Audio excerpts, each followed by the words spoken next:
America returned from war, but the economy collapsed. Imagine waking up one morning and thinking everything will be all right because the war is over, but instead you suddenly lose your job, your income, and your hope for the future. That's exactly the shock the 1953-54 recession was. Back then, millions of Americans expected the economy to boom, thinking, the war is over, the economy will take off. But the reality they faced was this: the economy was collapsing. People had only one question on their minds: how can such a contraction occur in the first years of peace? This question should remain in the minds of the viewers as well, because what I'm about to tell you is not just an economic contraction, it's the story of how the fragile spirit of a society emerging from war was shattered. But the truly shocking thing is that this collapse came from an unexpected place. After the war, factories began reducing their capacity. What would replace the weapons, tanks, and ammunition produced for the front? Everyone was asking, household goods, toys, new cars? Economists said, there's no problem, the transition will be short. But the emptiness of these words would become apparent in just a few months. Layoffs began, thousands of people every day. One factory closed, then another. Fathers who brought bread home suddenly found themselves without work. Only one sentence was heard on the streets: it didn't have to be this way. And it was at this point that everything changed. Production plummeted. Purchasing power fell. Confidence plummeted. America, just like in the early years of the war, was on edge again. People opened the newspapers and read the headline in astonishment: the first major post-war recession has begun. These words were not just an economic term. For millions, they meant anxiety, uncertainty, and a silent fear. But the real question was, what was the real cause of this recession? No one was saying it openly. Not even the government was making a clear statement. The viewer should stop here and ask, how can a country expected to recover from the post-war period be dragged into such a massive collapse? The answer to this question will gradually emerge throughout the episodes, but now I'm pulling you to the turning point that will take you to the heart of the story. Summer of 1953, a hot July day. A single line in a newspaper changed the fate of the entire country. This line seemed very ordinary at first glance, but it hid a huge economic storm. So what was that line? Why was it enough to knock over all the dominoes? I'm leaving you here at the end of the chapter because the answer is hidden right at the heart of the story. And that answer was the real trigger that shattered America's post-war dreams. That single-line news item didn't initially cause panic.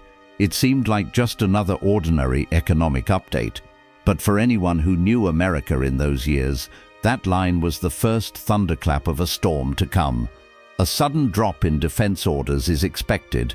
That was precisely the issue. When the war ended, America's biggest engine was its defense industry. Millions of people worked in the gears of this giant machine. From tanks to bullets, from planes to radar, everything meant millions of jobs. Even a tiny drop in these orders could change the fate of small towns. But what appeared in the newspaper that day wasn't tiny, it was a sudden and sharp drop. And in America's old, simple, family-oriented world, everyone knew very well what that meant. But the truly shocking thing was that no one was prepared for it. Orders were suddenly reduced. The factories halved working hours the following week.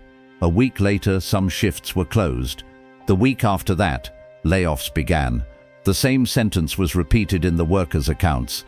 Just yesterday, we were working at full capacity. The painful truth hidden beneath this sentence was, the transition from a war economy to a peace economy was not as easy as anyone thought. But that's when everything changed. Although the government said the downturn was temporary, panic was spreading in the market. Because sales had started to fall, people began postponing buying houses, changing cars, and purchasing new appliances. The question, what if things get worse, lingered on their kitchen tables every evening. Imagine America in the 1950s.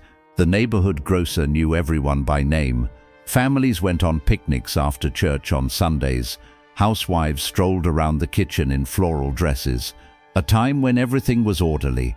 But when the economic downturn began, That order started to crack, silently but slowly.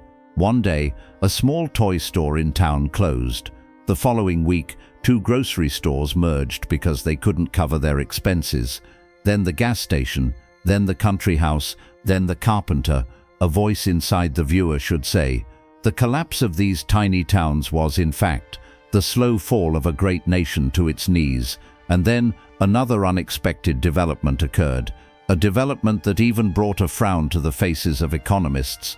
A graph was published. This graph indicated only one thing: the moment America officially entered recession. As towns were rocked by layoffs, factories stood empty, and families cut costs. Everyone fell into the same misconception: this is just a temporary recession caused by reduced defense orders. But no one noticed the approaching second blow. This blow was so silent, by the time people realized it, it was too late, because this time it wasn't production slowing the economy, but consumers themselves. By the second half of 1953, the atmosphere in the streets had changed. People spoke in lower voices, looked longer at everything in the supermarket aisles, and decided to use their cars for many more years. Economists called it erosion of confidence, but the public didn't know those academic words. What they felt was much simpler and much more devastating. What if our income falls? What if things don't improve? What if we suddenly can't pay off our debts? These questions were like an invisible virus spreading through America in those years. They entered every household, weighing heavily on everyone's shoulders, and that's exactly when spending stopped. Those planning to buy a house waited. Those planning to replace their car postponed their decision. Families planning to renovate their furniture said, "We'll see next year."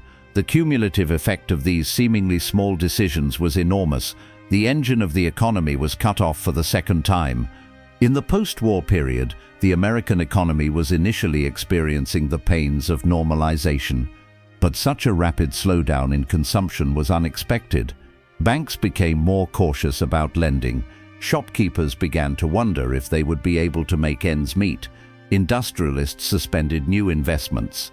And then the second blow struck. Unemployment, for the first time, made a sharp upward move. This was a heart-wrenching moment for everyone in towns, farms, factories, and warehouses. Because in an economy where unemployment is rising, the decline generally accelerates even more. There were long queues in front of employment agencies. Newly graduated university students were hearing no jobs for the first time.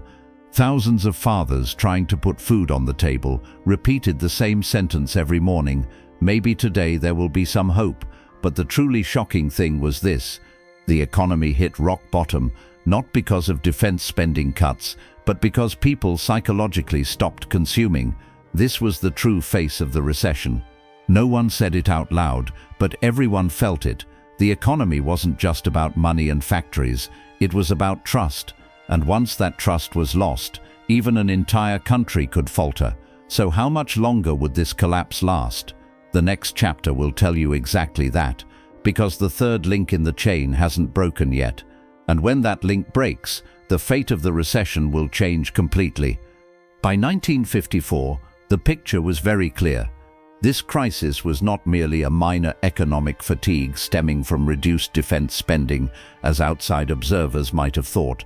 There was a much deeper, much more structural, and much more human rift within, and this rift was revealing the invisible tensions of post-war America.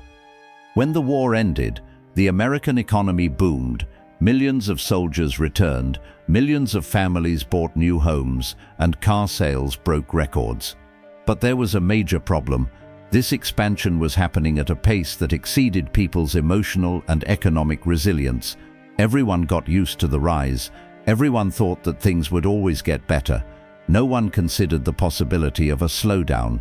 That's why even the first shaky signs in 1953 were psychologically very unsettling, because for the first time, people began to ask, what if a downturn begins? And this question shifted all the balances in the economy. The greatest danger of the post-war period was not economic, but psychological. For many years, society was led to believe in the idea of continuous growth. Newspapers, politicians, advertisements all conveyed the same message: every year will be better. But when things started to turn around in 1953, people not only experienced economic hardship, they experienced disillusionment. This disillusionment brought consumption to a standstill, because people thought, if the future is uncertain, it's not worth spending today. One of the most deadly effects of economics, a collective defense psychology, kicked in. Families turned to saving. The number of people unwilling to take out loans increased. Shopkeepers began reducing their inventories. Large companies stopped hiring, and this chain reaction deepened the recession. The psychological slowdown in the economy was reflected in the banking system. Banks demanded more collateral when lending. Factories faced higher interest rates for investment. As people withdrew loans, the inflow of new money into the market weakened. The result was like a silent slowdown in blood circulation spreading through all the veins of the economy. It was invisible from the outside, but it was devastating from within. Public opinion polls conducted during those years showed that people were most worried about fear of losing their jobs, risk of being unable to pay their mortgages, children's education expenses, the possibility of not being able to pay next month's bills. Beneath the image of old America, safe, slow-paced and full of neighborhood culture, there was actually a serious surge of anxiety. And when people are anxious, the economic cycle hardens. That's exactly what deepened this recession. The key point of this crisis was this: people weren't worried because the economy was getting worse. The economy got worse because people were worried. This reverse cycle continued until mid-1954. Initially, seemingly small movements accumulated and grew into collective behavior. The key point of this crisis was this: people weren't worried because the economy was getting worse. The economy got worse because people were worried. This reverse cycle continued until mid-1954. Initially, seemingly small movements accumulated and grew into collective behavior. Thousands of workers who lost their jobs, millions of families who stopped spending, cautious banks, companies postponing investment, they all converged on a single problem: loss of confidence. This was the real cause of the recession. Not factories, not declining orders, not interest rates. Those were only the consequences. The truly devastating thing was that invisible feeling slowly creeping into society. This chapter has clarified the true nature of the 1953-54 recession. The next stage will show how the economy emerged from this recession and what lessons the American economy learned from this experience, and those lessons remain relevant even today. By the summer of 1954, America was slowly beginning to breathe again. Factories were taking orders again, laid-off workers were being rehired, and consumers were turning to small purchases they had long postponed. But the real improvement wasn't in the numbers, it was in the expressions on people's faces.